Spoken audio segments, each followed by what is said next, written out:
President of the United States told the FBI director to consider putting reporters in prison. The president shared classified information with Russian officials, including one known as a spy by U.S. intelligence officials. Two major reports, and neither is the breaking news tonight. All of it being eclipsed by this. Sources say that the president asked James Comey, then the director of the FBI, to end his investigation into National Security Advisor Michael Flynn, who had just resigned. On the Senate floor, Chuck Schumer put it like this, quote, "The country is being tested in unprecedented ways. History is watching." Phil Mattingly joins me now from Capitol Hill with more reaction. So what are you hearing from lawmakers, particularly, most importantly, probably Republican ones? Very little, and I think that's actually really indicative of what's actually going on right now, Anderson. House lawmakers just came back tonight from 11-day recess. They've been out of town for most of these bombshell developments over the course of the last week and a half. And as they were walking onto the House floor, even the most talkative of members not answering questions, not responding, not commenting at all. Several starting to get really conveniently timed phone calls, all to avoid reporters. Now, this is a shift. Usually, House Republicans have been pretty steadfast in supporting the president. That changed tonight. Now, Anderson, I texted one member who's been reliably defensive of the president and asked, what's going on? Why is everybody avoiding the reporters right now? And he responded simply, because this looks really bad. I asked him if he thought this was a game-changing moment for the conference, for Republican support. He said, we'll see. It's too early to tell. Now, I will tell you, Anderson, David made a really good point. Everybody has eyes on right now senior members of the Republican Party, the chairman, the leadership, what they'll have to say. And we got one kind of break from the norm. House Oversight and Government Reform Chairman Jason Chaffetz just sent a letter to the FBI requesting any memoranda, notes, memos, or recordings between that summarize the conversations between FBI Director Jim Comey and the president. He said he needs a response to that by May 24th. He has also stated that he is willing to subpoena any documents that he doesn't get. So you're already seeing top Republicans zeroing in on this, and other Republicans really just kind of scared to death right now, Anderson. And what are lawmakers saying about the next steps?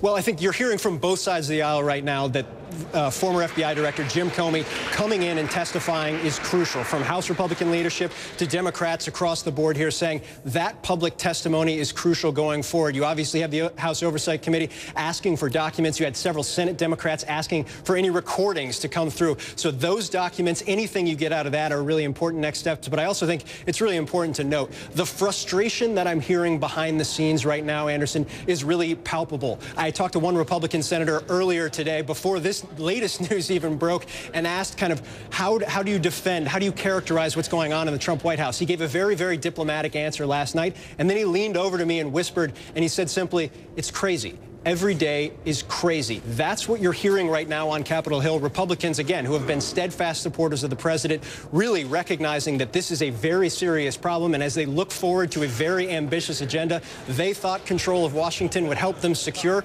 real questions right now, Anderson, if anything at all can get done.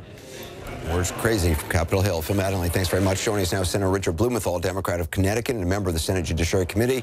Senator Blumenthal, first, just to get your reaction to the news, President Trump asking Director Comey to end the investigation into Flynn.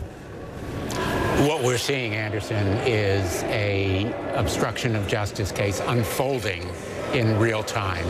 And I am still stunned that more of my Republican colleagues are not standing strong and speaking out.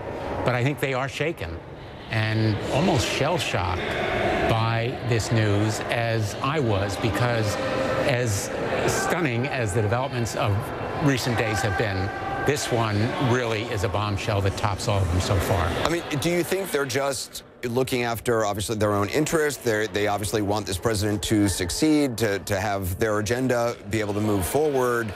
Is it just a question of, partisanship here? More than partisanship, I think they're sensing the moral ground shifting, as well as seismically the political dynamic changing. And clearly, this direction or request, however you interpret it, by the President of the United States to the Director of the FBI, that he, in effect, end the investigation, adds another piece of evidence to an unfolding case. It's more than just a conclusive piece of evidence. It's very telling, but much more evidence will be forthcoming in the tapes and the transcripts and other documents, and that's why a subpoena and an independent special prosecutor is necessary right away to make sure that evidence is secured and produced, that the evidence, in fact, is preserved. We don't know what may happen to it. Subpoenas are necessary to make sure that there is no destruction or hiding of evidence. You mentioned tapes. I just want to be clear. You don't know for a fact that there are tapes. I mean, the president did sort of mention tapes in a veiled threat against, or maybe not so veiled tweet against Director Comey, but it's not clear whether or not there are actually tapes, correct?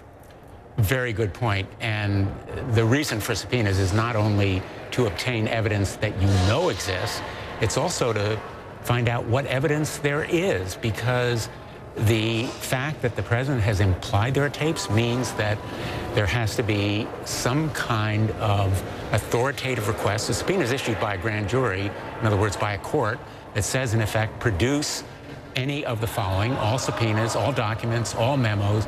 And my hope is that Jim Comey, Jeff Sessions, Rod Rosenstein, Don McGahn, all of the relevant actors will come before the Judiciary Committee under oath in open session to give their account and an explanation to the American people. Is time of the essence for that? When would you like to see former Director Comey testifying openly?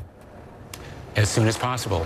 And my hope and expectation would be within days and not weeks, because this kind of constitutional crisis really demands the truth. And you're saying this is a constitutional crisis?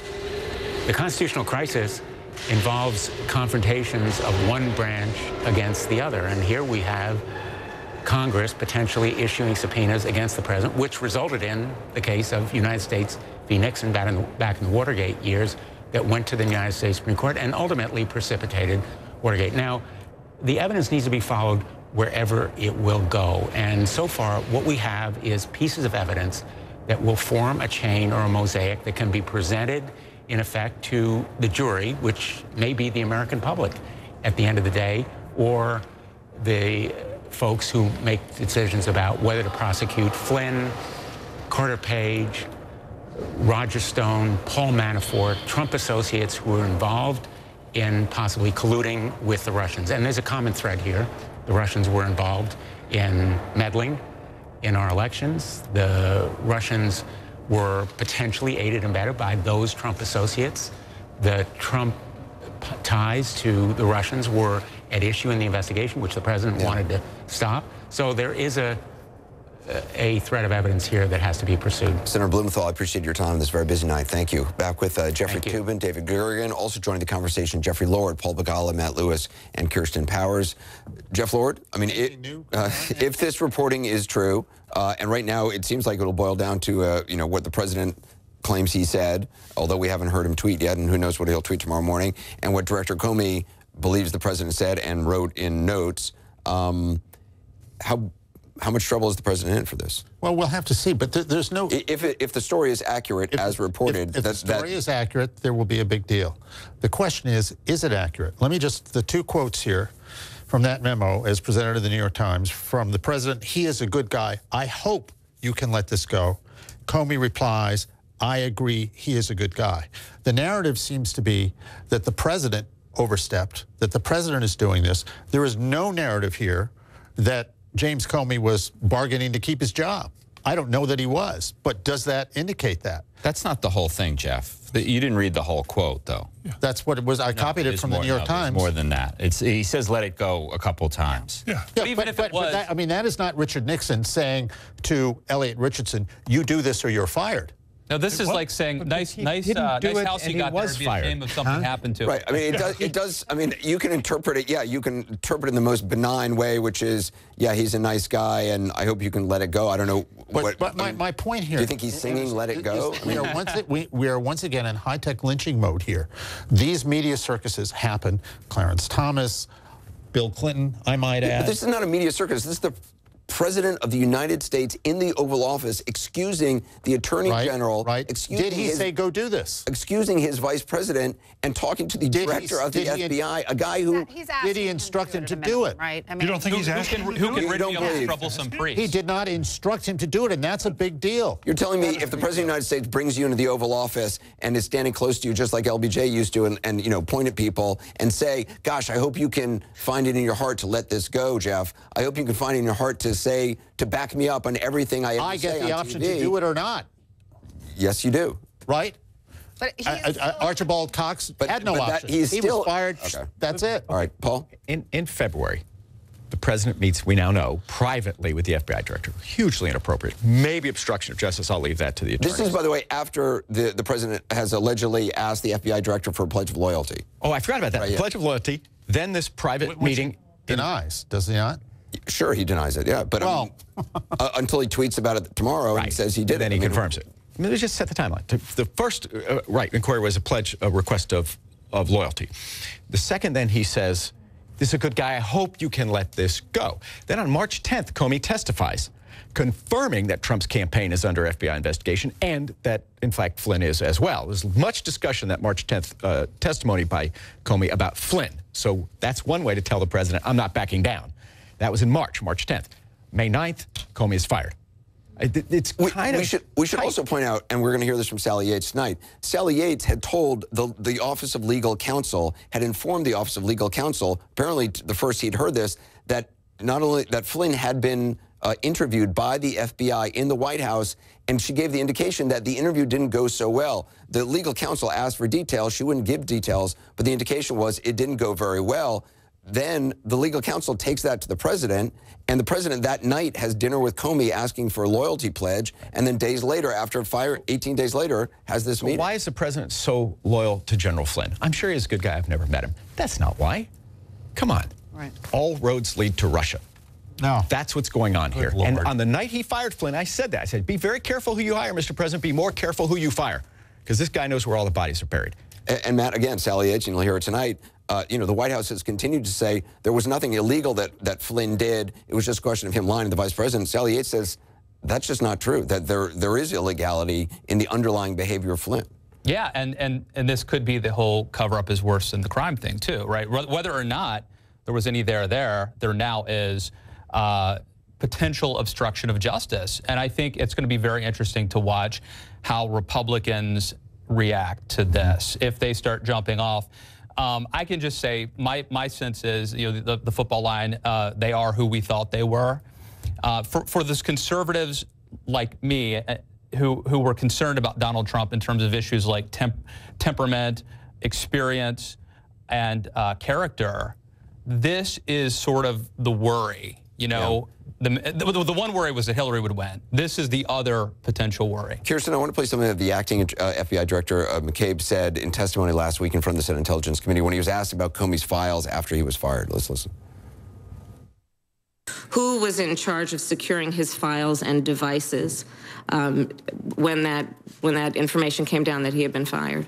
That's our responsibility, ma'am. And are you confident that his files and his devices have been secured in a way that we can maintain whatever information or evidence he has in connection with the investigation? Yes, ma'am, I am.